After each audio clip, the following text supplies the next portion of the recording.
Yo, what's good? What's happening? I hope you're all well today. The imaginary 4-star character Yukong. This could be one of the best supports in Honkai Star Rail. She's able to increase her allies' attack powers. She can also increase the buff of the critical rate and the critical damage. To make the most of this 4-star support unit, we are going to take a look at her stats, abilities, her best teams, relics and light cones. Absolutely love the color, love the hair design, dress on point, got to love it. Let me know how you did in your summons. How did your pulls go? How did your summons go? Drop it in the comment. Let's chop it up. We going into her basic attack. The arrow slinger deals 50% of Yukong's attack as imaginary damage to a target enemy. Her talent, the 7 layers of 1 arrow. It's an enhanced talent. It leads from her basic attack. So her basic attack additionally deals imaginary damage equal to 40% of Yukong's attack, and then it increases the toughness, reducing the damage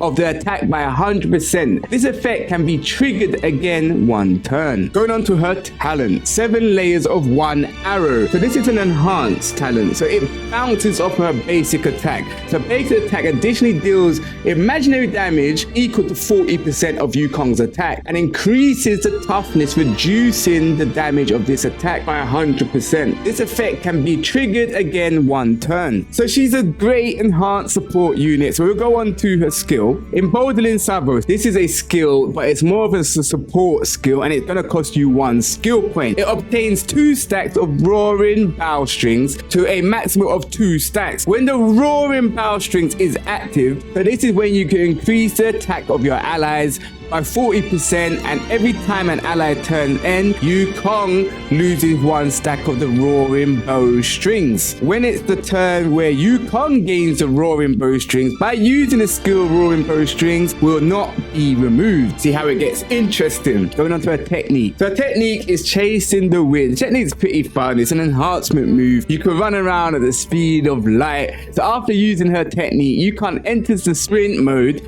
That's what I was talking about. She's going to run at the speed of light. So it's like a sprint she could do. Her speed increases by 35%, but on top of that, Yukong gains 2 stacks of the roaring bow strings when she enters the battle by attacking enemies. So in that way, you can get your extra roaring bow strings. So remember to use your technique before you jump into a battle. And going on to her ultimate, the diving kestrel. If the roaring bow strings is active on Yukong when her ultimate is used, additionally increases all allies crit rate by 21% and the crit damage by 39%. At the same time, deals imaginary damage to equal to 228% of Yukong's attack to a single enemy. If done right, you can see how she can maximize your team. Let's get on to the light cones. Yukong's best of the best light cone has to be the battle isn't over. The 5-star light cone with the beautiful Bronya on the front cover. The first free-to-play light cone I would use would be Chaos. After entering the battle, increases the attack of all allies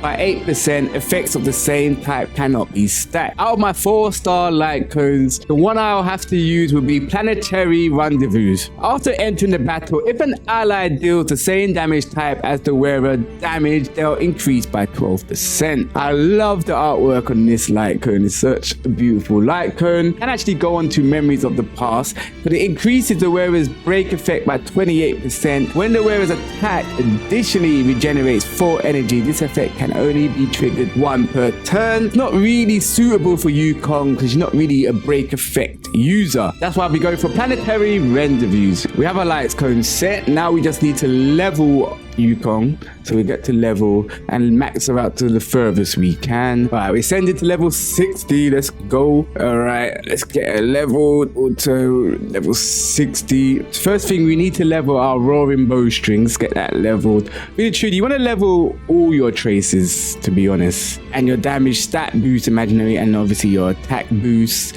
and so on. Don't forget to unlock your traces by doing Echo of Wars to get your materials. You all know Yukong hasn't got a good set of relics set for her at the moment, but Musketeer of the Wild Wheat does improve on her attack more. So that gives me a 2-piece set, what I've got set right now, an attack increase by 12%. I did go for Thief of the Shooting Meteor, where you can increase the break effect by 16%. but I thought it made more sense going for the Wastelander of the Banditary Desert. So this is a 2-piece set which increases the imaginary damage by 10%. I thought that was more beneficial for Yukong. So that's a 2-piece, increases the wearer's energy regeneration by 5%, and when the wearer's speed reaches 120 or higher, the wearer's action is advanced by 40% immediately upon entering the battle. Let me know what relics or Lycans you went with. Let's chop it up in the comments. Thank you for watching if you've watched this far. So we're gonna move on to the Eidolons. The Eidolons, I got one. I do have myself one copy already. Such a great summon. The first Eidolon is the Aerial Marshal. At the start of the battle, increase the speed of all allies by 10% for 2 turns.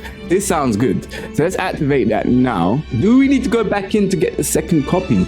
Love the hair clip. Okay, let's do it. Now it's time to jump into the best of the best team for Yukong. The first 2 allies will retrieve Yukong's skill attack boost. So we can use 2 DPS characters on Yukong's team to increase the chances of the DPS using their skill effects, as Yukong's attack bonuses will increase Luocha's healing abilities. So we work with this team here. So we have Yukong, Aston, Genuine, and Luocha, yeah? With Yukong, we cannot focus her buffing Genuine. We want her to buff the Lightning Lord's crit. And then we have Asta to increase the speed of our current allies. My future team build would be Yukong, Sampo, and right here will be Kafka, and either Bailu or Luocha.